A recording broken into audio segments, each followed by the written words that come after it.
आज मेरे साथ हैं एक ऐसे व्यक्ति जो दिन रात मेहनत करते हैं।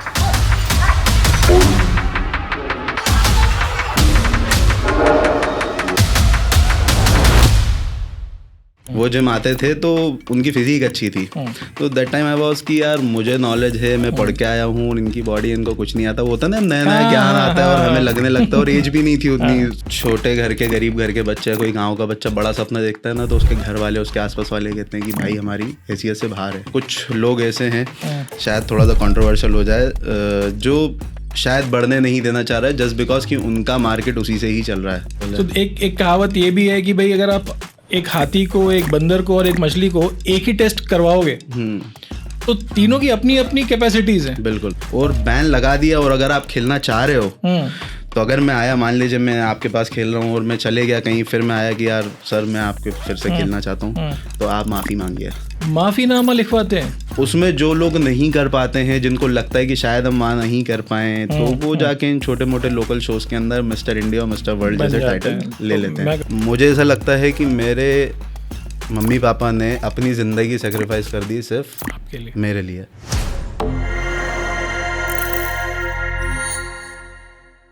नमस्कार, स्वागत है आपका फिर से अनप्लग्ड विद प्रशांत में। आज मेरे साथ हैं एक ऐसे व्यक्ति जो दिन रात मेहनत करते हैं और उस दिन रात की मेहनत का फल उन्हें मिल रहा है। उनकी अलमारियां भरी हुई हैं अवार्ड से।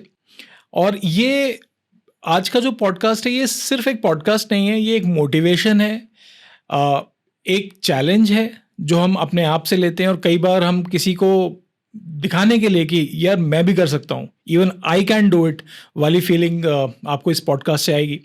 और वो चैलेंजेस, वो दूसरा पक्ष, वो कॉइन का दूसरा हिस्सा जो शायद आप नहीं देख पाते हैं, इस पॉडकास्ट में हम उस पे भी रोशनी डालेंगे।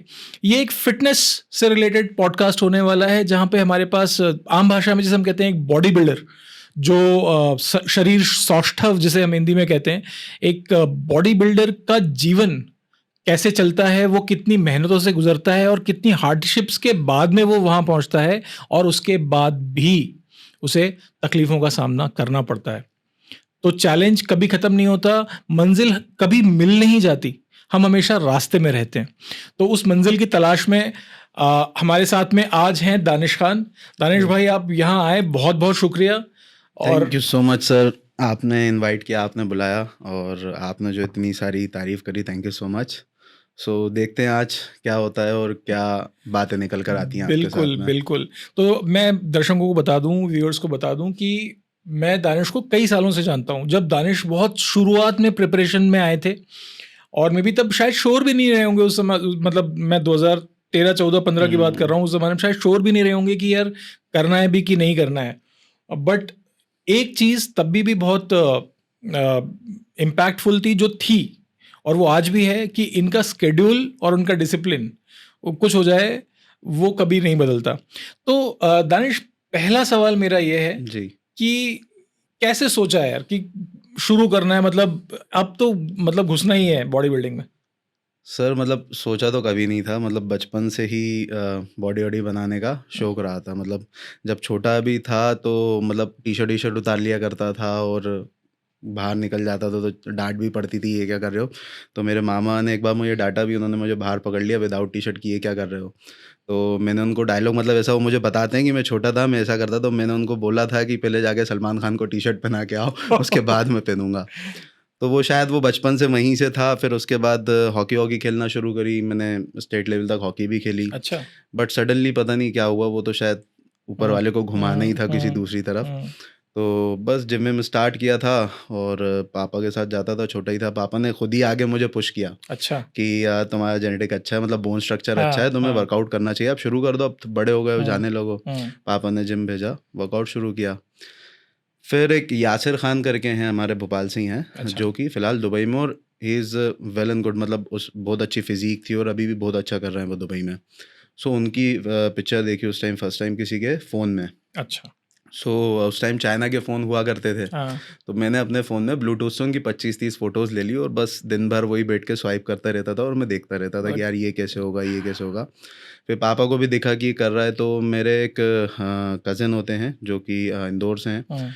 उनसे पापा ने सजेशन लिए कि यार इसको इंटरेस्ट है, वो क्या करना चाहिए, हाँ, तो उन्होंने बताया कि उसको सर्टिफिकेशन वगैरह करा दो आप और अच्छा। मेरे पास भेज दो। हुँ, केलेवन करके फिटनेस एकेडमी है, वहाँ से हाँ, मैं इनको हुँ, करवा देता हूँ। हुँ। तो 10th के बाद सडनली पापा ने किया कि ठीक है यार, तुम जाओ और हाँ, तो करो। इंटरेस्ट भी है और हाँ, जाना भी सही बात है। जबकि मैं पढ़ाई में इतना बुरा बच्चा रहा हूँ, मैं बता नहीं सकता, बट हाँ, पापा को ट्रस्ट था कि अगर ये कर इसमें रहा है तो अगर निकल शायद जाएगा कर तो लेगा। कर लेगा, जबकि बिल्कुल। वहाँ भी जाके पढ़ना था, एनाटॉमी पढ़नी है, काइनेसियोलॉजी पढ़नी है, सारी चीज़ें पढ़नी है, पूरा हुँ, ह्यूमन बॉडी के बारे में। हुँ, हुँ। बट जो बच्चा स्कूल में गंदा है, वो कैसे पढ़ लेगा? तो शायद ये इंटरेस्ट की बात भी होती है आई थिंक, मुझे मे लगता बी। है कि आपका अगर जिस चीज़ में इंटरेस्ट है ना, मतलब एक हुँ, एक दौड़ने वाले को अगर आप स्विमिंग कराने लगोगे, तो शायद वो उतना इंटरेस्ट नहीं लेगा और वाइस वर्सा अगर स्विमिंग करने वाले को हाँ, आप बोलोगे चलो दौड़ लगाओ, तो वो उतना इंटरेस्ट नहीं लेगा। पॉसिबल है। तो एक एक कहावत ये भी है कि भई अगर आप एक हाथी को, एक बंदर को और एक मछली को एक ही टेस्ट करवाओगे, हुँ, तो तीनों की अपनी-अपनी कैपेसिटीज़ हैं। बिल्कुल। हाथी तैर नहीं पाएगा, मछली चढ़ नहीं पाएगी और बंदर शायद ऊपर वाले ने सबको अपने एक अलग काबिलियत दे के काबिलियत भेजी दी है। है। बिल्कुल, तो बिल्कुल। सब अपनी काबिलियत पे काम कर रहे हैं, तो बस वैसे ही वो जर्नी स्टार्ट हुई, ट्रेनर बना, फिर हम मिले भी हाँ, थे, जैसे आप जी, बता रहे हो कि जब जी। से आप जानते हैं मुझे। तो फिर एक बार हुआ ये था कि एक थे जो भी भैया थे, हुँ, वो जिम आते थे, तो उनकी फिज़ीक अच्छी थी। हुँ, तो दैट टाइम आई वाज़ कि यार मुझे नॉलेज है, मैं पढ़ हुँ। के आया हूँ और इनकी बॉडी इनको कुछ नहीं आता। वो होता है ना, नया-नया हाँ, ज्ञान हाँ, आता है और हमें हाँ। लगने लगता है, और एज भी नहीं थी उतनी, हाँ। 18 17 18 साल का रहा हूँगा हुँ, मैं तब। हुँ, हुँ, तो बस वो ईगो हर्ट हुआ, हुँ, पापा के पास गया एक दिन, पापा सो रहे थे, बैठा हुआ उनके पास रोया कि मुझे बॉडी बनानी है, ये वो हुँ, फलाना-ढिमका। तो पापा ने ठीक है, क्या करना है, मैं डाइट वाइट लेनी पड़ेगी, ये करनी हुँ, पड़ेगी। तो पापा ने फिर वही जो इंदौर वाले भाई हैं हुँ, उनसे सजेशन लिया कि हुँ, आप देखो, इसको गाइड करो जो भी है डाइट वाइट। हुँ, तो फिर उन्होंने मुझे वहाँ से स्टार्ट कराया कि यार चलो अब तुम ये करो। हुँ। ऐसे करके फिर मैं बॉडी बिल्डिंग में आगे बढ़ा और आज आपके साथ आज यहाँ पे आप बैठा हूँ। माशाल्लाह आपके इतने सारे मैं ज़रा कुछ देख रहा था तो इन्होंने अच्छा आप खुद ही बता दीजिए आपने कौन-कौन से क्या-क्या आपके टाइटल्स हैं? हालाँकि आपकी अलमारी देखी है मैंने वो आपके इनका फ़ेसबुक पेज भी हुँ। है, इनकी इंस्टाग्राम पेज भी है, उसकी डिस्क्रिप्शन में अपने उसकी जो लिंक्स हैं वो अपने डिस्क्रिप्शन में मैं डालूँगा।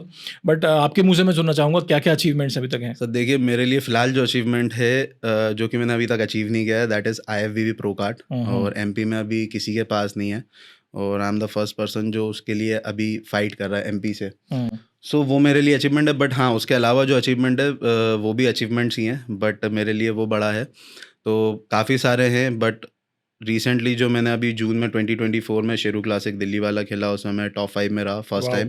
क्योंकि मैंने खेलना स्टार्ट किया था 23 से, जब मैं 2019 से, हुँ, लॉकडाउन से पहले, तो टॉप 50 में भी नहीं था। हुँ, देन मैंने कम्पीट किया 23 में, तो मैं टॉप 10 में आया। हुँ, देन टॉप 5 2024, वाह! एंड देन मैं उसके बाद फिर पहला शो मेरा इंटरनेशनल शो खेला, थाईलैंड प्रो क्वालिफायर, उसमें मैं टॉप 6 के अंदर रहा। अरे फैंटास्टिक! सो मध्य प्रदेश के बहुत कम एथलीट्स हैं। इनफैक्ट मैं ये कहूँगा कि शायद गिनती के जी। चुनिंदा ही हैं, जो किसी लेवल तक पहुँचे। लेकिन मैं एक बात ऑब्ज़र्व करता हूँ, हालाँकि मैं बहुत ज़्यादा इस डोमेन को जानता नहीं हूँ कि जी, किस जी। तरीके से कैसे हायरार्की होती है। बट कोई एमपी का कोई बॉडी बिल्डर हमको दिखता क्यों नहीं है कि मतलब किसी इंटरनेशनल स्टेज पे नहीं दिखता? मुझे तो नेशनल स्टेज पे भी शायद मैंने उतना नहीं देखा। आपको हालाँकि देखा है मैंने। और ऐसे कोई बहुत क्या एमपी में टैलेंट की कमी है या मेहनत नहीं करना चाहते हैं या हो रहा है और हमको पता नहीं चल रहा है? सर एक्चुअल में ये ना, इसको एक एग्जांपल के साथ देके बताता हूँ। आपने कभी मूवीज़ देखी होंगी? जी।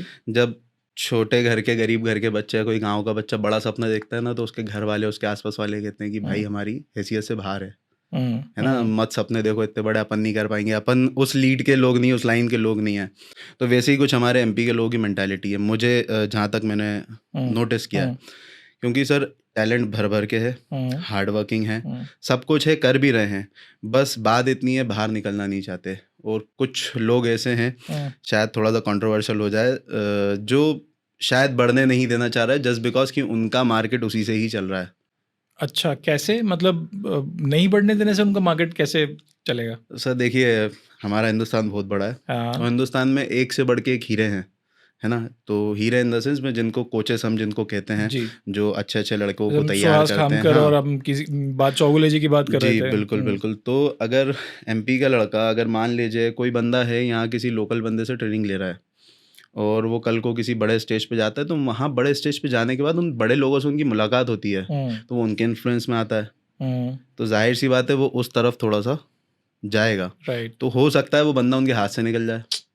तो दैट इज़ द रीज़न। कुछ अच्छा, और भी बहुत अच्छा। सारे रीज़न्स मतलब हैं। बहुत छोटे पीनट्स, मतलब मैं कहूँगा कि बहुत छोटी अ, सोच की वजह हाँ, से बड़ी चीज़ों को मिस आउट कर दे रहे हैं। बिल्कुल, बिल्कुल। जैसे कुर्सी भी हो गई, मैं कहूँगा कि मान लीजिए एक फ़ेडरेशन है जिसमें आप खेलते आ रहे हो, उसमें आपका बहुत अच्छा हुँ, होल्ड है। हुँ। अब आप क्या कर रहे हो कि आप वहीं पे सिर्फ़ अपने बच्चों को प्रेज़ेंट कर रहे हो, क्योंकि आपका वहाँ होल्ड है और आप वहीं से अपना सारा मार्केट कैप्चर करते हो कि अरे! ये उनका बंदा है, उनने रेडी किया है, उनको हुँ, बच्चों को लगता है, हुँ, गाँव देहात हुँ। के बच्चों को, अच्छा, अच्छा, ये इनको वो खिला रहे हैं, इनको वो खिला रहे हैं। अच्छा, और हाँ। फ़ेडरेशन उनको अच्छी इज़्ज़त देती है क्योंकि वो अच्छे लड़के लेके आ रहे हैं। हुँ। है ना? तो वो नहीं चाहते कि फ़ेडरेशन से हमारा कुछ हमें हाँ, हाँ। हटाया जाए या हमें वो हुँ। रिस्पेक्ट ना मिले। हाँ, वो तो बने रहना इसलिए चाह हाँ, रहे हैं, बने हाँ। रहें, क्योंकि फ़ेडरेशन भी एक तरीके से फिर रिस्ट्रिक्शंस लगा देती है हुँ। एथलीट्स के ऊपर अच्छा, कि वो यहाँ नहीं जा सकते, वो वहाँ नहीं कर सकते। तो ऐसा भी होता जी है? हाँ, मतलब आप बिल्कुल। तो मेहनत कर रहे हो, मतलब आप जब मेहनत कर रहे हो तो आप तो सब जगह जाना चाहिए। सर, तो ऐसा नहीं मतलब होता। ऐसा नहीं होता? स्पेशली बॉडी बिल्डिंग में तो नहीं होता, ओके। क्योंकि जैसे मैं बताया हॉकी प्लेयर रहा हूँ मैं, तो हुँ, दूसरे स्पोर्ट्स भी करे हैं हुँ, मैंने। हुँ, एक्चुअल में बॉडी बिल्डिंग, एक कड़वा सच बता देता हूँ मैं हुँ, हुँ, आपको, जो कि शायद नहीं पता हो लोगों हुँ, को। हुँ, बॉडी बिल्डिंग में क्या होता है सर कि जैसे मैं खेलता हूँ आईएफबीबी से, जो मैंने फेडरेशन बताई वो हुँ, इंटरनेशनल हुँ, फेडरेशन है। आप प्रो कार्ड जीत जाते हो, देन प्रो शोज हुँ, खेलते हो, देन हुँ, ओलंपिया। हुँ, ठीक है। इंडिया में जो लोकल बॉडी बिल्डिंग, जिसे मैं नाम दूंगा देसी बॉडी बिल्डिंग, हुँ, जिसको हम कहेंगे, जो हम हुँ, नॉर्मली देखते हैं स्टेज के ऊपर टैनिंग वैनिंग लगा के, हुँ, उनमें क्या होता है ना, स्पेशली एमपी में, एमपी के बाहर ये सब चीज़ें नहीं हो रही हैं अब, ओके। बंद हो चुका है। हाँ, सिर्फ एमपी में अभी ये बाकी है, प्रथा चल रही है। अ, बट मेरी पूरी कोशिश है इस प्रथा को मैं ज़रूर ख़त्म करूँगा अ, एक दिन। बिल्कुल। मेरी मेहनत, मेरा पैसा, हुँ, हार्ड वर्क मैं कर रहा हूँ। घर वालों से मैं दूर रह रहा हूँ, दोस्तों से दूर रह रहा हूँ, 6-6 महीने किसी से मिल नहीं रहा हूँ। हुँ, सिर्फ घर, gym, hmm, diet, that's hmm, it. हुँ। लेकिन एक फेडरेशन आती है, मुझसे कहती है, आप अगर हमारे पास खेल रहे हो तो वहाँ नहीं खेल सकते। रीज़न? अच्छा, वो कहते हैं कि आप अगर उनके साथ खेल रहे हो, मतलब कहीं और खेल रहे हो तो इनके साथ नहीं खेल नहीं खेल सकते। सकते, खेल ही नहीं सकते। ये बैन तो लगा देंगे आप पे। और बैन लगा दिया, और अगर आप खेलना चाह रहे हो, हुँ, तो अगर मैं आया, मान लीजिए मैं आपके पास खेल रहा हूँ और मैं चले गया कहीं, फिर मैं आया कि यार सर, मैं आपके फिर से हुँ, खेलना चाहता हूँ, हुँ। तो आप माफ़ी माँगिए, रिटर्न में लेटर दीजिए। माफ़ीनामा लिखवाते हैं? किस बात का? किस बात का? एक्चुअली ये अगला सवाल मेरा यही था कि आप as a body builder, as a physique athlete hmm, hmm, जिसको हम हुँ। बोलेंगे, आप मेहनत कर रहे हैं, आप अपना ही खर्चा कर रहे हैं। आपने मतलब ये, और मेरी थोड़ी आँखें खुली, शायद और भी जो व्यूअर्स हैं उनकी भी समझ में आएगा कि आप अपना खर्चा कर रहे हैं, अपनी मेहनत ऑब्वियसली कर ही रहे हैं, इतना हार्ड ट्रेन कर रहे हैं, और कोई और आपसे माफ़ीनामा लिखवा रहा है कि आपने किसी और जगह जाके खेला, मतलब किसी और उसमें खेला। तो ये एक और शॉकिंग न्यूज़ दूँगा आपको, अगर आप हाँ, हाँ। वीडियो बना के भी माफ़ी मंगवाई जाती है कि आप वीडियो बनाइए सामने सेल्फी कैमरे से, हुँ। और वो हमें शेयर करिए कि आइंदा से हमसे इस तरीके की गलती नहीं होगी और हम कहीं और नहीं खेलेंगे। तो कहीं और खेलना गलती मानी जाती है। गलती मानी जाती है, मतलब सब बहुत बड़ा गुनाह कर दिया हो जैसे मैंने। अरे! ये ये तो बहुत शॉकिंग और बहुत ही डिस्टर्बिंग बात है। मतलब ये किसी भी इतनी मेहनत करने वाले लड़के के लिए, बच्चे के लिए बहुत ही डिमोटिवेटिंग बात हो गई हुँ, कि वो एक और लेवल पे जाना चाह रहा है, बट उसको जाने नहीं दिया जा रहा, हुँ, जबकि पोटेंशियल है। हाँ। So that is the reason कि हमारे लड़के बाहर नहीं निकल पा रहे, क्योंकि उनको पता है हम हुँ, अगर बाहर गए तो ये हमें खेलने नहीं देंगे, हुँ, बैन कर देंगे, और बाहर हम जाएँगे नहीं, क्योंकि बाहर का जो माहौल हमारे बड़ों ने बता रखा है, जो सीनियर्स हैं कुछ, हुँ, है ना? हुँ। जो अपने व्यूज़ और अपनी सो पब्लिसिटी कॉल्ड। को लेके सो कॉल्ड, हुँ, उन्होंने जो बाहर का डरावना बता रखा है कि नहीं, तुम इस जगह से बाहर निकलोगे ना तो तुम्हारे लिए खतरा है, वो जगह बेकार है, ये जगह बेकार है। तो इसलिए बच्चे डरते हैं, हुँ। आवाज़ उठाते नहीं हैं, फेडरेशन के अगेंस्ट चुपचाप वहीं पे खेल रहे हैं, और सदियों से चला आ रहा है और आज भी ये चल रहा है। ये हम बात कर रहे हैं एमपी की, सिर्फ़ एमपी की बात एमपी कर की रहा हूँ बात मैं। कर रहे हैं। और दानिश, भोपाल के एक बहुत बड़े, मतलब ये पॉडकास्ट भोपाल में शूट हो रहा है, तो दानिश भोपाल के एक बहुत बड़े एथलीट्स में काउंट होते हैं। और ऑब्वियसली जैसे ये प्रो कार्ड और अपना थाईलैंड में भी आईएफबीबी में टॉप 5 में रह चुके हैं, सो ये अपने आप में बयान करता है कि ये किस लेवल के एथलीट हैं। और ये ऐसा बता रहे हैं कि ऐसे कई और एथलीट हैं, बट वो शायद जा नहीं पा रहे हैं क्योंकि इसको गलती समझा जाता है। हुँ। तो दानिश, आपने ये पंगा ले लिया, ये थोड़ा बड़ा पंगा ले लिया। है, तो थोड़ा-सा हुई भी है, काफ़ी सारे पंगे हुए हैं, कंट्रोवर्शियल रहा है। हाँ, बट आई एम लाइक कि मेरे फादर ने समझा है कि यार तुम लोगों को ऊपर लाना चाह रहे हो हाथ हुँ, पकड़ के, हाँ, लेकिन लोग आना ही नहीं चाह रहे। वो हाँ, तुम्हें ही उल्टा बोल रहे हैं कि तुम बेवकूफ़ हो। नीचे आ जाओ। तो आई थॉट कि यार क्या ही कर सकते हैं फिर।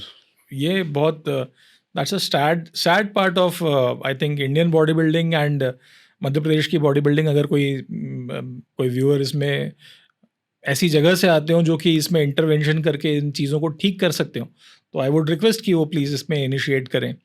और अच्छा, इसकी कोई गवर्नमेंट बॉडी है क्या? नहीं है सर। इसकी ऑल ओवर इंडिया कोई गवर्नमेंट बॉडी नहीं है? मतलब जैसे हॉकी फेडरेशन है, कुश्ती फेडरेशन है, अ, मुझे लगता है आने वाले समय में पिकल बॉल फेडरेशन भी हो जाएगा क्योंकि काफ़ी वो हो रहा है वो। बट क्या अभी तक भी इंडिया में इतने शरीर सौष्ठव से रिलेटेड कोई फेडरेशन या कोई गवर्नमेंट बॉडी या कोई सर अथॉरिटी? एक फेडरेशन है जो सबसे बड़ी फेडरेशन इंडिया में मानी जाती है, जिसको हाँ। मैं भी मानता हूँ, जिससे अगर कोई जीता है और वो मिस्टर इंडिया बनता है तो वो ही मिस्टर इंडिया है। अच्छा, that is IBBF, Indian body building federation. Okay. वही ये फेडरेशन है। सो वो सबसे अच्छी है और उसी के अंदर सबसे जो क्रीम एथलीट्स खेलते हैं वो उसी में ही खेले हैं, और अभी भी जितने भी क्रीम एथलीट्स हैं बड़े नाम हैं सब उसी में ही खेलते हैं। सो वही है, बट वो पहले साई के अंडर में थी, sports authority of of India. India के, हाँ। बट फिलहाल है नहीं है, मैंने कई न्यूज़ में सुना है कि नहीं है, 2021-22 से वो हट चुका है उन पे से। अच्छा, अभी भी केस वगैरह कुछ चल रहा है, तो वो अब एक शायद प्राइवेट बॉडी है, may be, okay. Because I am not confirm. तो इसके अलावा हिंदुस्तान के अंदर कम से कम 50 ऐसी और फेडरेशंस होंगी। जो ऐसे खुद ही ने डिक्लेयर कर दिया कि हम फेडरेशन है आज हाँ से। जी, आज से मतलब हमको मैं खुद फेडरेशन चाहूँ तो बनना अपनी एक फेडरेशन रन कर सकता हूँ, और कहीं भी यहाँ पे मिस्टर इंडिया का पोस्टर लगा के और 4 लड़कों को खड़ा करा के किसी को भी मिस्टर इंडिया बना सकता हूँ।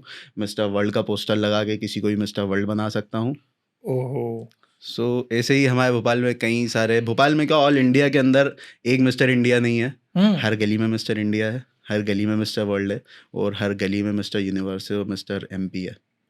तो अपनी अपनी फेडरेशन बनाए जा रहे हैं। हाँ जी, इट्स काइंड ऑफ, मुझे ऐसा लगता है कि इट्स हम्म। काइंड ऑफ कि मतलब एक होता है MP बोर्ड हाँ, एक हाँ। होता है मदरसा बोर्ड एंड राज ओपन। जो MP बोर्ड से पास आउट नहीं कर पा रहा है, MP बोर्ड मेरे लिए IBBF हो गया, हाँ। जो इंडियन बॉडी बिल्डिंग फेडरेशन है, क्योंकि वो इंडिया की सबसे टफेस्ट और सबसे अभी टॉप लेवल मानी पे हुई जिसे है, हम कहेंगे, हाँ। हाँ, कि बड़ी फेडरेशन है।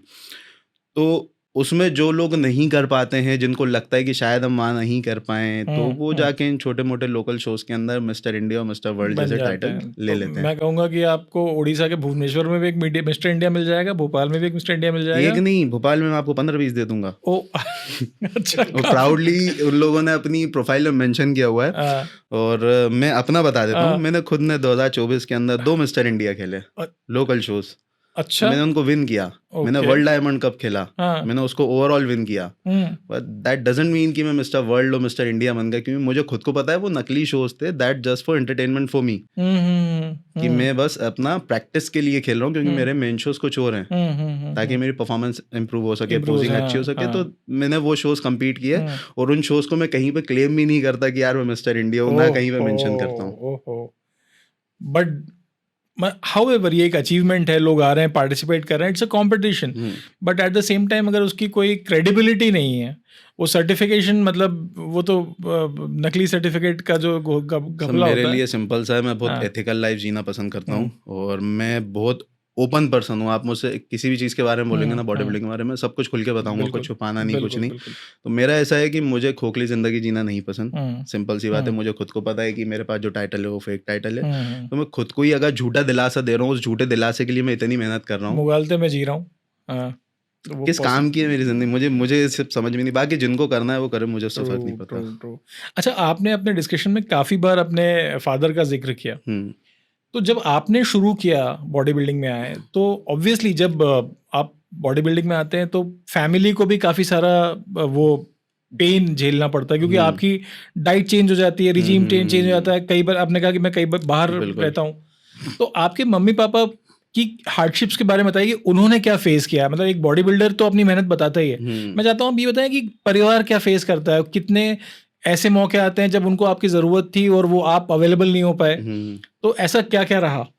बहुत सारी चीज़ें होती हैं सर। कई बार ऐसा होता है कि घर वालों को किसी शादी में जाना है, कुछ फंक्शन अटेंड करना है, आप नहीं जा रहे हो, आप फैमिली फंक्शंस अटेंड नहीं कर रहे हो, तो लोग उनको बोल रहे हैं कि आपका सही बेटा बात। नहीं आता है, रिश्तेदारों से मिलता नहीं है, रिश्तेदारी नहीं रखता है। हाँ। हमारे इंडियन फैमिलीज में होता है ना ये सारी चीज़ें, हाँ, कल्चर्स हैं कि भाई हाँ, हाँ सब जगह आना जाना, ये सारी चीज़ें, रिश्ते निभाने पड़ते हैं सही इंडिया बात में है, हमें। सही बात है, हाँ। इंडिया है ही हमारा हाँ, देश ही ऐसा है। सो वो सब चीज़ें होती हैं, ये सब फेस करना पड़ता है। स्टार्टिंग में कई लोगों को लगा भी था कि पापा से बोलते कि क्या फील्ड में डाल दिया इसको, ये क्या करवा रहे हो उसको, कुछ भी कर रहा है। बट अब वो चेंज हो चुकी हैं वो अब सारी तो वो चीज़ें। चेंज हो हाँ। चुके।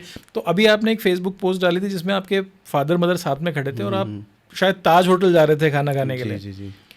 और मुझे ऐसा दिख रहा था कि मतलब आपके चेहरे पे जो खुशी दिख रही थी और माता पिता के चेहरे पे तो ऑब्वियसली दिख ही रही थी, तो वो कैसा मोमेंट था? और मतलब it came as a prize और व्हाट, मतलब कैसे आपने सोचा कि चलो अब मैं कुछ करता हूँ? सब प्राइस तो नहीं कहूँगा, मैं तो ये कहूँगा कि ये शायद मेरा फ़र्ज़ है या मेरे ऊपर एक उधार कह लो इस चीज़ को कि जो मुझे शायद झुकाना है। क्योंकि सर माता पिता एक ऐसी चीज़ होते हैं, चाहे मेरे हों चाहे आपके हों, किसी के भी माता पिता हों, उनका हमेशा ये होता है कि हमारे बच्चे वो करें जो हम नहीं कर पाए, बिल्कुल। है ना। तो मेरे फादर जो थे उन्होंने ना अपनी लाइफ ऐसी स्टार्ट करी थी, शायद जब उनके जेब में सिर्फ 20 रुपये थे, क्योंकि फैमिली वैमिली से जब अलग हुए सारी चीज़ें होती हैं सब, तो उस टाइम शायद 20 रुपये थे उनके पास। और मम्मी आज भी बताती हैं कई वक्त ऐसा भी गया है कि शायद ईद के दिन नए कपड़े पहनाने के पैसे भी नहीं थे, वो फाइनेंशियल स्टेट भी देखी है। तो वो सब चीज़ें मैंने सुनी हैं, वो सब चीज़ें देख के मैं बड़ा हुआ हूँ। और मुझे ऐसा लगता है कि मेरे मम्मी पापा ने अपनी ज़िंदगी सेक्रीफाइस कर दी सिर्फ आपके लिए, मेरे लिए। क्योंकि आज के टाइम में हम देखते हैं ना, लोग हनीमून पे जा रहे हैं, कश्मीर जा रहे हैं, ये टूर कर रहे हैं, वो कर रहे हैं, उन लोगों ने नहीं किया ये सब, नहीं, दुनिया ही नहीं देखी। उनकी शादी हुई, उनकी दुनिया हम बन चुके थे। तो मुझे ऐसा लगता है कि आज अगर मैं उस लायक बन गया हूँ तो शायद वो उस टाइम जो नहीं कर सके वो अब मैं उनके लिए करवा पाऊँ, अब मैं शायद उनके लिए कर सकूं। क्योंकि अगर मैं लग्जरी लाइफ जी रहा हूँ, मैं 5 स्टार होटल में स्टे कर रहा हूँ, मैं फ़्लाइट में घूम रहा हूँ, मैं सारी चीज़ें कर रहा हूँ, तो क्यों नहीं मैं उनके लिए करूँ? क्योंकि मैं जो भी हूँ आज उन्हीं की वजह से हूँ। बिल्कुल बिल्कुल। शायद अगर वो अपनी लाइफ सेक्रीफाइस नहीं करते तो अगर तो आप नहीं होते। हाँ, जैसे मैं अपने शौक पूरे कर रहा हूँ, तो अगर वो अपने शौक के बारे में उस टाइम सोच लिए होते, सही बात है, बिल्कुल। तो मेरा तो कुछ भी नहीं होता। तो ये मेरा फ़र्ज़ है कि मैं भी उनको एक अच्छी लाइफस्टाइल दूँ। तो मैं पूरी कोशिश करता हूँ कि जितना मुझसे हो सके, जितना मैं उतना उनके लिए करने की कोशिश करता हूँ। बहुत बढ़िया। तो मैं तो ये कहूँगा कि अगर यूथ इसको देख रहे हैं तो थोड़ा सा ये भी समझें कि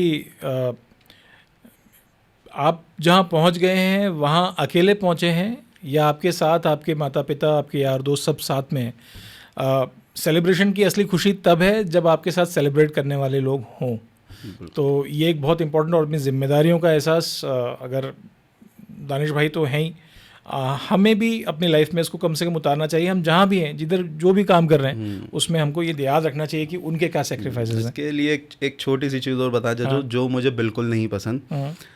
क्या होता है ना, जब लड़के कुछ, जैसे आपने सुना होगा ना, हर कामयाब मर्द के पीछे एक औरत का हाथ होता है। सुना है। तो बंदा जब कुछ बन जाता है और शादी के बाद वो हमेशा अपनी वाइफ को ही क्रेडिट देता है। हाँ, 99% यही देखा हमने, यही देखा है ना आपने कि माय वाइफ, माय ये तो वही सब होता है। बट मुझे ऐसा लगता है कि जो अपनी वाइफ को क्रेडिट दे रहा है, नहीं देना चाहिए। आपको अपनी माँ को क्रेडिट देना चाहिए। बिल्कुल। रीज़न मैं उसको बता देता हूँ, शायद कुछ लोग सही समझें, गलत समझ, सबकी अपनी थिंकिंग है, मेरा अपना पॉइंट ऑफ व्यू है। बिल्कुल। आपको पैदा उन्होंने किया, पढ़ाया लिखाया उन्होंने, चलना उन्होंने सिखाया, बोलना सिखाया, आपको संस्कार उन्होंने दिए, आप पढ़े लिखे उस काबिल बने, तभी तो उस बेटी के बाप ने अपने आप को बेटी दी। बिल्कुल सही बात है। वो बीवी आपकी बीवी होती ही नहीं अगर आप उस काबिल नहीं होते। तो उस काबिल आपको बनाया माँ बाप ने, सही बात। और आप क्रेडिट दे रहे हो अपनी बीवी को, जो बिल्कुल सही बात है, जो उनकी वजह से आई। हाँ, जिन्होंने आपको, जो आपके माता मतलब पिता अगर आज मैं कुछ हूँ, मुझे बनाया मेरे माँ बाप ने है। सही बात। और मैं अगर इस काबिल हूँ तभी तो कोई बाप अपनी बेटी मुझे देगा। अगर मैं उस लायक हूँ ही नहीं तो कोई देगा ही नहीं। तो मैं उस लायक था तभी किसी ने अपनी बेटी की शादी मेरे साथ करी, तो मैं उस लायक कैसे बन पाया। बिल्कुल। और अब मैं क्रेडिट दे रहा हूँ कि मैंने जो कुछ किया है वो सब मेरी वाइफ की वजह से हो रहा है, या मे बी गर्लफ्रेंड है, जो भी है। सडनली मतलब 6 महीने पहले शादी हुई है और आप 6 महीने बाद कोई अचीवमेंट के बाद बोल रहे हो मेरी वाइफ मेरी बैकबोन है, और उन्हें बोले 6 महीने में तो 1 इंच ग्रोथ भी नहीं होती मसल की। हाँ, ट्रू।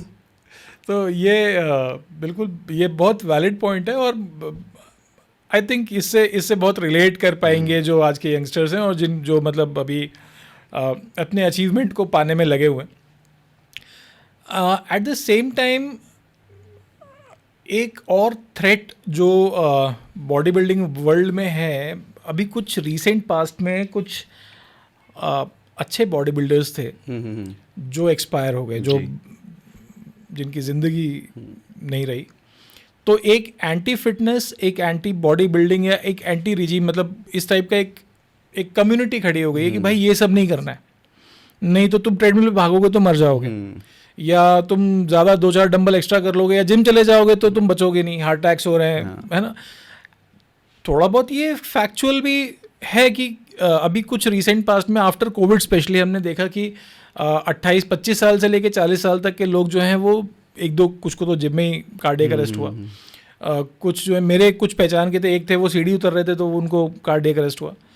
तो क्या ये बिकॉज ऑफ जिमिंग है, बिकॉज ऑफ ये जो हम प्रोटीन इनटेक्स कर रहे हैं या मे बी जो सप्लीमेंट्स हम ले रहे हैं, क्या ये उनकी वजह से है, या ये एक मिथ है कि मतलब भाई मतलब कोई किसी भी रीज़न से मरा हो, लगा आप इस पे तो इसमें आपका क्या टेक है? सर पहले तो जैसे आपने फर्स्ट बॉडी बिल्डर का पूछा, सेकंड आपने नॉर्मल पर्सन्स का पूछा, तो हम पहले नॉर्मल पर्सन्स की बात करते हैं क्योंकि वो बड़ा टॉपिक है, क्योंकि डेथ्स ज़्यादा वहीं पे हुई हैं। सो जैसे कि आपने बोला जिम में ट्रेडमिल करते हुए, स्टेयर्स होते हुए, ये सारी चीज़ें करते हुए हार्ट अटैक्स आए, और लोगों ने, क्योंकि होता क्या है ना कि फिटनेस इंडस्ट्री बनी गई थी लोगों को फिट रखने के लिए, हेल्दी रखने के लिए, और एक्चुअल में वो बन कुछ और गई, है ना। जैसे हम कहते हैं ना कि बहुत सी चीज़ें अच्छी हैं लेकिन उनको चलाने वाले, उनको बताने वाले, उनको समझाने वाले या उनको पढ़ाने वाले वो सही नहीं थे, तो उस वजह से वो शायद वो चीज़ें गड़बड़ आ गई।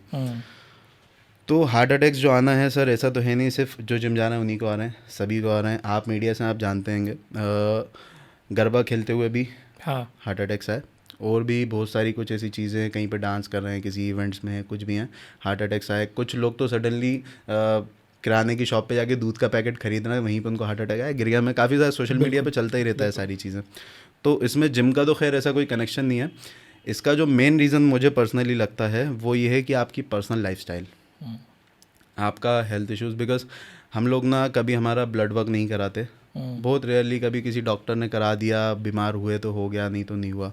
अब हमें नहीं पता कि मेरी बॉडी का कोलेस्ट्रॉल लेवल क्या है, मुझे नहीं पता मेरी बॉडी में ट्राइग्लिसराइड कितना है, मुझे नहीं पता मेरा लिवर कैसे फंक्शन कर रहा है। आम आदमी को नहीं पता होता और हम ध्यान भी नहीं देते जब तक बीमार नहीं पड़ जाते तब तक जाते नहीं। हमारे खाने तो पता ही है सर, इंडियन फूड जो है, तेल मसाले और ये सारी चीज़ें वो सब चलती हैं। खैर, तो ये सारे रीजंस होते हैं कि हो सकता है कि कुछ आपको पहले से प्रॉब्लम हो और वो सडनली वो वहाँ पे क्लिक कर गई हो जिम के अंदर। तो जिम से तो इस चीज़ का कोई रिलेशन नहीं है, बिकॉज जिम तो अगर आप ट्रेडमिल भी कर रहे हो, अगर आपका कोलेस्ट्रॉल बढ़ा हुआ है, आप कार्डियो करते हो, तो आपके कार्डियो जो होता है, कार्डियो का नाम ही आपके कार्डियक मसल्स है, राइट, जो कि हमारे कार्डियक मसल्स है, हार्ट और lungs, these are also muscles. जैसे हमारे ये स्केलेटल मसल्स है, ये कार्डियक मसल्स हैं। जब आप ट्रेडमिल कर रहे हो तो आपके कार्डियक मसल्स वर्क करते हैं, वो स्ट्रांग होते हैं, तो वो बेनिफिट पहुंचाते हैं आपको, ना कि आपको हार्म करते हैं। स्केलेटल मसल जब आप वेट ट्रेनिंग करते हो तो आपकी बोन की स्ट्रेंथ बढ़ती है, आपकी ओवरऑल स्ट्रेंथ बढ़ती है, आपका इम्यून सिस्टम अच्छा होता है ना।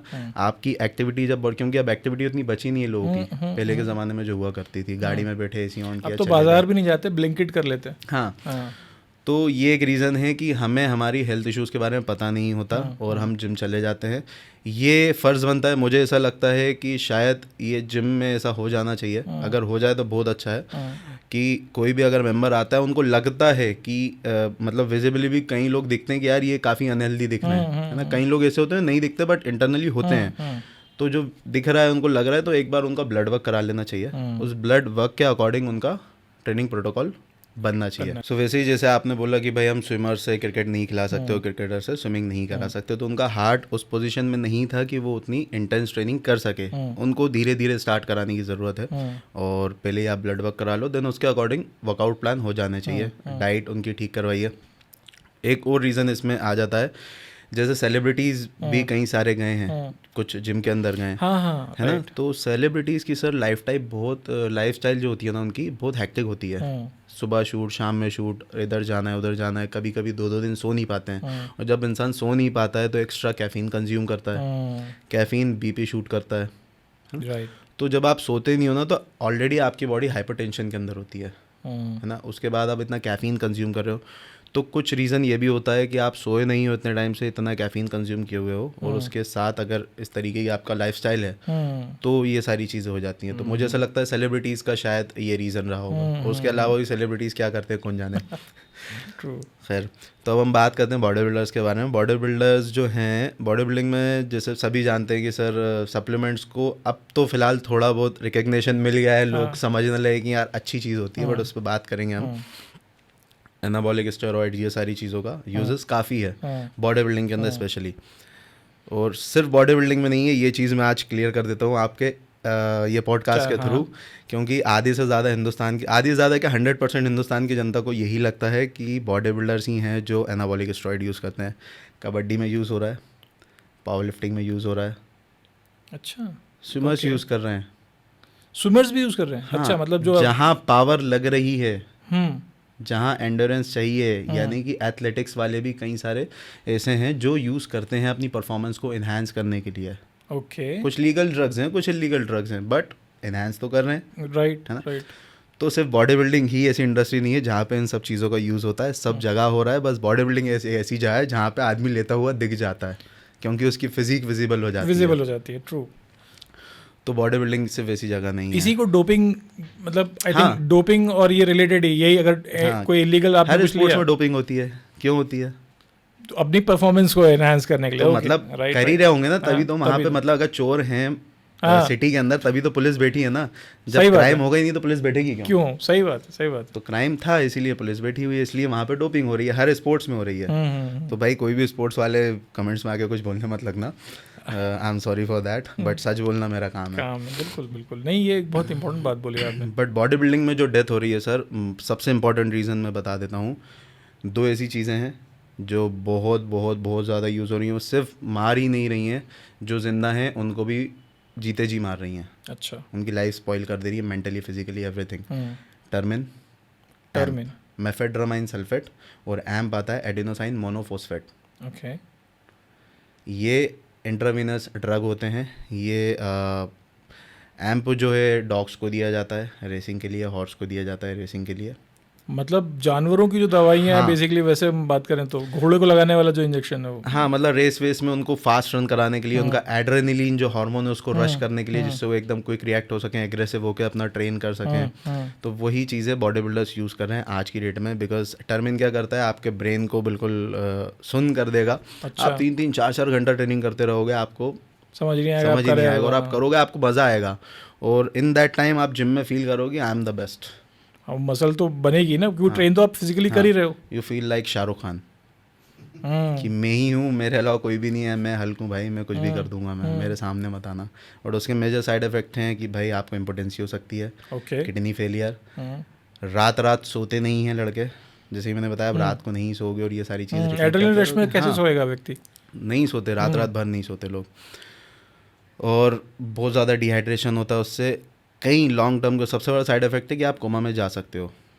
अच्छा। हाँ, और उसके बारे में मैंने स्टडी की थी बहुत ज़्यादा, तो वो एक सैटन ड्रग है, शैतानी। अच्छा। हाँ, satan drug, satan drug, okay okay. Termin mephentermine sulphate emergency drug में यूज़ होता है हमारे यहाँ मेडिकल के अंदर। जब ऑपरेशन वगैरह किया जाता है तो एनेस्थीसिया के साथ उसको दिया जाता है, ताकि ब्लड जो वो है बीपी वगैरह वो मेंटेन रहे, उसके लिए ड्रॉप ना हो। सो वो सैटन ड्रग है, उससे इल्यूजन्स होते हैं। इल्यूजन्स भी होते जी हैं? अच्छा। इल्यूजन्स होते हैं, और कई सारे मेरे दोस्त हैं पर्सनली जिनको मैं जानता हूँ, मैंने वो सारी चीज़ें देखी हैं। जब आप लॉन्ग टर्म पे यूज़ करने लगते हो तो ऑब्वियसली उसके एडिक्ट हो जाते हो, है ना। थोड़े से शुरू होता है, थोड़ा थोड़ा करके बड़ा हो जाता है, बढ़ते जाती है डोजिंग उसकी। तो मैंने जो साइड इफ़ेक्ट देखे ना सर, कई लोगों ने अपने घर बदल लिए जहाँ से बचपन से रह रहे थे। उनको ये लगने लगा था कि यहाँ कोई है, मुझे यहाँ की आवाज़ सुनाई दे रही है, मुझे उसकी आवाज़ सुनाई दे रही है। ये एक के साथ नहीं देखा है मैंने, 4 लोगों के साथ देखा है। चारों का यही कहना था, सिर्फ एक ही था उनके पास लास्ट मंथ सा, यार मुझे किसी ने कुछ कर दिया। हाँ, किसी ने फूंक दिया, किसी ने कुछ खिला दिया था मुझे। वो चारों के साथ सेम इंसिडेंट, आधी आधी रात को उठ के गालियाँ बकना, डंडे मार रहा है, वो मुझे मारने आया था, और जबकि कोई है नहीं। कोई है ही नहीं। आप अगर जैसे मैं आपका फ्रेंड हूँ या मैं ले रहा हूँ, आप मेरे फ्रेंड हो, मैं आपको शक ही नहीं कर सकती ये क्यों मिलना है मुझसे। अच्छा, मतलब हाँ, किस लिए आए हो। ये तो एक मेंटल बहुत बड़ा प्रॉब्लम क्रिएट होने वाला है। मैंने बोला ना, जीते जी मार देंगे। सही बात है। इसीलिए मैंने बोला कि आप मेंटली फिजिकली अपनी पूरी ज़िंदगी ख़राब कर लेते हैं। सही बात है। मतलब मेंटल स्टेटस ही ख़राब हो चुका था, एग्रेशन आ जाता है क्योंकि आप सो नहीं पा रहे हो, है ना, दिन भर एड्रेनलिन रश में रह रहे हो, आपको उसकी आदत लग चुकी है। मुझे तो ये लगता है जो दूसरे नशे चल रहे हैं ना, उससे उनसे ज़्यादा ज़्यादा खतरनाक चीज़ ये है। सही बात है, ये तो एडिक्शन के लेवल का बात है। और मुझे लगता है ज़्यादा अग्रेशन की वजह से तो फिर क्राइम की तरफ भी व्यक्ति जा सकता है ना। अगर अगर जिसको हम बोलते हैं कि रोड रेज, अब दो गाड़ियां आपस में, दो स्कूटर ही टकरा गई और कोई अगर उस रश में है, एड्रेनलिन जो एकदम अग्रेशन में, तो उसके हाथ से कोई क्राइम भी हो सकता है, कुछ भी हो सकता है। तो कई सारे मैंने ऐसे दोस्त देखे हैं जिनकी ज़िंदगी सर ख़राब हो चुकी हैं। मतलब ज़िंदगी ऐसे ख़राब हो चुकी है, वो बहुत अच्छे बॉडी बिल्डर थे, वो बहुत अच्छे हो सकते थे और बहुत कुछ ज़िंदगी में कर सकते थे, बहुत ब्राइट फ्यूचर था, लेकिन वो अब कहीं भी नहीं है। और उनको ये सब हेल्यूसिनेशंस जैसे हो रहे हैं। हाँ, उन्हें कुछ और लोग उनके दिखते कई हैं। साथ वालों को ऐसा लगा कि शायद किसी ने कुछ कर दिया है। हाँ, वो तो लगेगा ही, मतलब कि सही हमें भी लड़का शुरू था, में एक्सरसाइज लगा, कर एक रहा के था। साथ देखा तो हो सकता है लगा, दो के साथ देखा, तीन, सबके साथ सेम हो रहा है, सभी एक ही उस पर ट्रैक पे चल रहे थे। और घर बदलना पड़ गया लोगों को भाई। जहाँ मतलब एक बंदे की बात बता रहा हूँ मैं, जहाँ वो बंदा पैदा हुआ, बड़ा हुआ, सब कुछ होगा, उसकी शादी हो गई, उसके बच्चे हो गए, हाँ, वहाँ उसको लगने लगा कि यार वो कोई है उस घर में। उसको मतलब उसने मुझे खुद बताया कि यार दानिश भाई, वो मुझे एक बेटी और उसके फादर की आवाज़ सुनाई देती थी, निकल के जाते थे, और अम्मी कुछ नीचे घर में बात कर रही हैं ग्राउंड फ्लोर पे, मैं ऊपर सेकंड फ्लोर पे मुझे सुनाई दे रहा है। और ये सब हेल्यूसिनेशंस है। ये उस चीज़ के साइड इफेक्ट हैं। तो ये- ये एक मेन जड़ है बॉडी बिल्डिंग की, जिसकी वजह से शायद डेथ हो रही है ना। और जो एक और रीज़न है जो कि सभी बॉडी बिल्डर्स एथलीट जानते हैं, जो कि है डायरेटिक्स। बॉडी बिल्डिंग में डायरेटिक्स का बहुत यूज़ होता है, अपने आप को कंडीशन करने के लिए, ड्राई करने के लिए, एक्स्ट्रा वाटर निकालने के लिए। सो अगर देखा जाए साइंटिफिकली, जो कि आज के अच्छे बड़े ट्रेनर्स हैं या बड़े बॉडी बिल्डर्स हैं, वो लोग नहीं यूज़ करते डायरेटिक्स। मैं जिनके अंडर में मेरे कोच हैं मुकेश सिंह गहलोत, दिल्ली से, जो अच्छा, मुकेश सिंह गहलोत के साथ आप ट्रेन कर रहे हैं? हाँ, मैं 3 साल से उनके अंडर में कर रहा हूँ। सब मेरी ज़िंदगी का सबसे बेस्ट डिसीजन था वो। मेरी दुनिया ही बदल गई उनके पास मैं भी उनका बहुत बड़ा फ़ैन हूँ, एडमायरर हूँ। हाँ, मेरी दुनिया बदल गई उनके पास जाके, क्योंकि जो मैं यहाँ देख रहा था एमपी में, लोग ये यूज़ कर रहे हैं, ये कर रहे हैं, वो खा रहे हैं, होता ही नहीं है, ज़बरदस्ती में कर रहे हैं, कोई ज़रूरत नहीं है उसकी। डायरेटिक्स यूज़ हो रहे हैं, डायरेक्ट हम बात कर रहे हैं। मैं जब से उनके ना, मैंने यूज़ ही नहीं किया। अच्छा, मेरे ब्लड वर्क हमेशा आफ्टर शो बिल्कुल क्लियर आते हैं। अच्छा, हाँ, मतलब आफ्टर शो का किसी बॉडी बिल्डर की हम रिपोर्ट्स करा लेना, तो इंसान कहेगा भाई आप जिंदा कैसे हो। सारे आपके इलेक्ट्रोलाइट्स ऊपर नीचे, कोलेस्ट्रॉल बढ़ा हुआ है, लिवर के सारे बाइल्स बढ़े हुए हैं, किडनी का फिल्ट्रेशन डाउन गया हुआ है पूरा, कि हमने डायरेटिक्स ले रखे हैं, सारी चीज़ें कर रखी हैं, इतना ड्रग डाला हुआ है। सही बात है कि वो खड़े कैसे हो भाई आप वहाँ पे स्टेज पे, मतलब कैसे जिंदा हो। सो डायरेटिक्स क्या करते हैं सर, मैं डायरेटिक्स का वर्क बता देता हूँ आपको, है ना। 2 टाइप के डायरेटिक्स होते हैं, ठीक है। जो बॉडी बिल्डिंग में यूज़ होते हैं वो लूप डायरेटिक्स होते हैं। तो कुछ डायरेटिक्स ऐसे होते हैं जो बॉडी से सिर्फ सोडियम बाहर फेंकते हैं, कुछ ऐसे होते हैं सोडियम पोटेशियम दोनों बाहर फेंकते हैं, है ना। तो बॉडी बिल्डर्स क्या करते हैं, एमपी के अंदर जो स्पेशली बॉडी बिल्डिंग होती है, लड़के 10 दिन पहले से सॉल्ट बंद कर देते हैं, नमक खाते ही नहीं है। अच्छा, उससे तो क्रैम्स भी आना शुरू, मैंने सुना है। तो sodium potassium is the electrolytes, वो आपकी बॉडी में इलेक्ट्रोलाइट्स बनाते हैं, जो कि आपकी बॉडी को इलेक्ट्रिक सिग्नल देते हैं। आपके ब्रेन से जो सिग्नल्स आते हैं, इलेक्ट्रिक सिग्नल्स, कि मान लीजिए मैंने फ्लेक्स किया, ये मेरा मसल फ्लेक्स हुआ, तो ये इलेक्ट्रिक सिग्नल आया मेरे ब्रेन से, वो इलेक्ट्रोलाइट्स दे रहे हैं। जब तक इलेक्ट्रोलाइट्स पूरे बनेंगे नहीं, वो सिग्नल प्रॉपर जाएगा नहीं। अब इसको अगर मुझे रिलैक्स करना है, मसल मेरा रिलैक्स तब होगा जब तक कि वो इलेक्ट्रिक सिग्नल मुझे मिलेगा नहीं मेरे ब्रेन से। वो सिग्नल प्रॉपर तब मिलेगा जब इलेक्ट्रोलाइट्स होंगे। सोडियम तो है नहीं, 10 दिन से हमने खाना बंद कर रखा है। प्लस कुछ लोग ऐसा करते हैं जो पोटेशियम इंटेक बढ़ा देते हैं, उनको लगता है सोडियम और लेने से पोटेशियम और ज़्यादा बाहर निकल जाएगा। अच्छा, ओके। तो होता क्या है, सोडियम आपका यहाँ था, दोनों इलेक्ट्रोलाइट बैलेंस थे, सोडियम बन गया, आपने नीचे चले गए, पोटेशियम आपने और ऊपर पुश कर दिया, और गैप बढ़ गया। प्लस लास्ट तक आते आते बिफोर शो हम डायरेटिक्स यूज़ करते हैं। तो जैसे मैंने बताया कि कुछ सोडियम फेंकते हैं, कुछ पोटेशियम सोडियम दोनों फेंकते हैं, लेकिन कई बार बॉडी टू बॉडी भी डिपेंड करता है। किसी की बॉडी सिर्फ सोडियम बाहर निकालती है यूरिन के थ्रू, किसी की दोनों निकालती है। तो अगर सोडियम निकल रहा है, पोटेशियम आपने ऑलरेडी इतना गैप बढ़ा दिया है पोटेशियम लेके, ठीक है, आपने डायरेटिक्स लेके सोडियम और डाउन कर दिया। ओहो। अब यहाँ पे हार्ट अटैक के चांसेस बढ़ सकते हैं, बिकॉज आपका हार्ट भी एक मसल है, जैसा कि मैंने बताया, कार्डियक मसल है, राइट। वो भी फ्लेक्स हो रहा है, रिलैक्स हो रहा है, पंप कर रहा है वो। तो वो फ्लेक्स हुआ, और अगर उसको सिग्नल नहीं मिले, वहीं पे अगर वो कॉन्टैक्ट होकर रह गया, तो हार्ट अटैक आ गया। तो that is the reason in body building कि मोस्टली जो डेथ्स होती हैं वो इस वजह से भी होती हैं। और ये अक्रॉस द वर्ल्ड ये प्रॉब्लम है या इंडिया में ही अपना ज़्यादा हो रहा है? अक्रॉस द वर्ल्ड तो सर कम हो गई हैं, बट इंडिया में थोड़ी सी ज़्यादा हैं because of knowledge, because of मतलब अनएजुकेटेड कोच। इसमें एक और चीज़ है तनिष, मतलब यूट्यूब पे बहुत सारी इंफॉर्मेशन फ्लोट हो रही है और कुछ सो कॉल्ड फिटनेस गुरुज, मतलब आप लोग जानते ही हैं वो जो सब जगह इंटरव्यू लेने पहुंच जाते हैं बॉडी बिल्डर्स का। मुझे तो बिल्कुल नहीं पसंद वो बंदा। तो ये जो सो कॉल्ड फिटनेस गुरुज हैं, कुछ लोग बताते हैं कि मैं शराब के साथ प्रोटीन ले रहा हूँ, कुछ कहते हैं मैंने तो मैगी खा के अपने 6 पैक एब्स बना रहा हूँ। तो आई थिंक वो जो आपने शैतान ड्रग का नाम बताया ना, वो उसके इन्फ्लुएंस में ही होंगे वो, मतलब मे बी है ना, इट इज़ क्वाइट पॉसिबल। लेकिन क्योंकि वो इन्फ्लुएंसर है, क्योंकि उनकी लोग सुन रहे हैं, तो लोग भी वो उल्टे ही काम करेंगे जो वो बता रहे हैं कि मैं भाई शराब में प्रोटीन घोल के पी रहा हूँ, और फिर ऑब्वियसली उनके हाल खराब ही होने। तो ऐसे लोगों की तरफ आपका क्या, मतलब कितना क्या लगता है कि यार इरिटेशन होती है कि क्यों कर रहे हैं ऐसा, या कैसा लगता है? सो देखिए, हमारे इंडिया में जो पॉपुलेशन है, हम जो हिंदुस्तानी हैं, हम जो भारतीय लोग हैं, वो जज्बात से भरे हुए हैं, लॉजिक से भरे हुए नहीं हैं। हमारे अंदर इतने जज्बात हैं, इतने इमोशंस हैं, तो हमें लॉजिक समझ में ही नहीं आता। अगर कोई समझाने भी आए ना, तो वो जज्बात के आगे इतना छोटा लगता है हमें कि वो लॉजिक हमारे किसी काम का नहीं है। तो इंडियन पॉपुलेशन को वही चीज़ पसंद आती है जो उनको सुनना पसंद है। ट्रू। ये एक सबसे बड़ा फैक्ट है। मुझे जंक फूड खाना पसंद है, मेरी लाइफस्टाइल ही वैसी है, तो मैं यही चाहता हूँ कि कोई मुझे कुछ ऐसा बता दे कि मैं ये खाते हुए भी सारी चीज़ें कर सकता हूँ। तो अगर मुझे कोई ऐसा मिल जाता तो मेरे लिए तो भगवान है, मैं तो बिलीव करूंगा उसको। सही बात है। कोई आके बोले अरे भाई तुम बेवकूफ़ हो, तुम्हें बॉइल्ड फूड खाना पड़ेगा, बॉइल्ड एग, ये वो वेजिटेबल सारी, नहीं नहीं नहीं, उनने तो वो बोला, वो तो वो बोल रहा है, मैं तो उसकी सुनूंगा, मैं तो उस डायरेक्शन में जाऊंगा।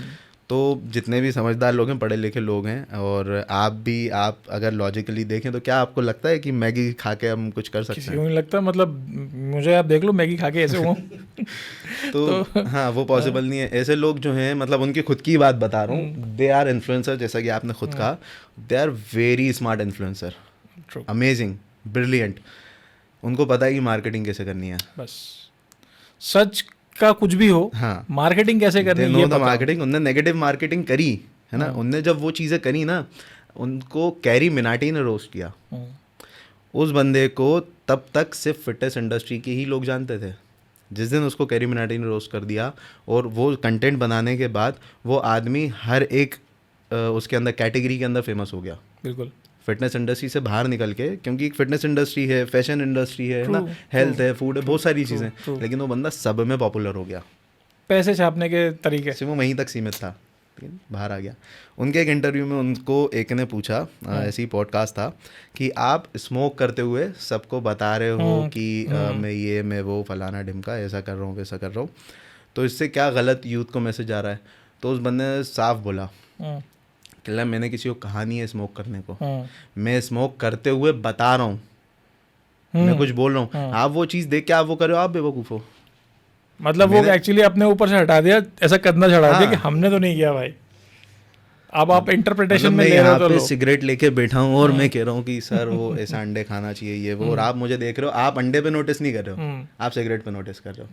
ट्रू, और पब्लिक तो कर ही रही है। हाँ, तो उन्होंने सीधा बोला कि आपको मैंने सिगरेट पीने का कहा नहीं है, मेरी वो पर्सनल लाइफ है, मैं सिगरेट पीते हो बताऊं, मैं शराब पीते हो बताऊं, मैं कुछ भी करते हो बताऊं, मैं आपको किसी को इन्फ्लुएंस नहीं कर रहा कि आपको ये पीना है या बोला है या उसके बेनिफिट्स बताए मैंने आपको। उन्होंने साहब बोला आप बेवकूफ़ हो।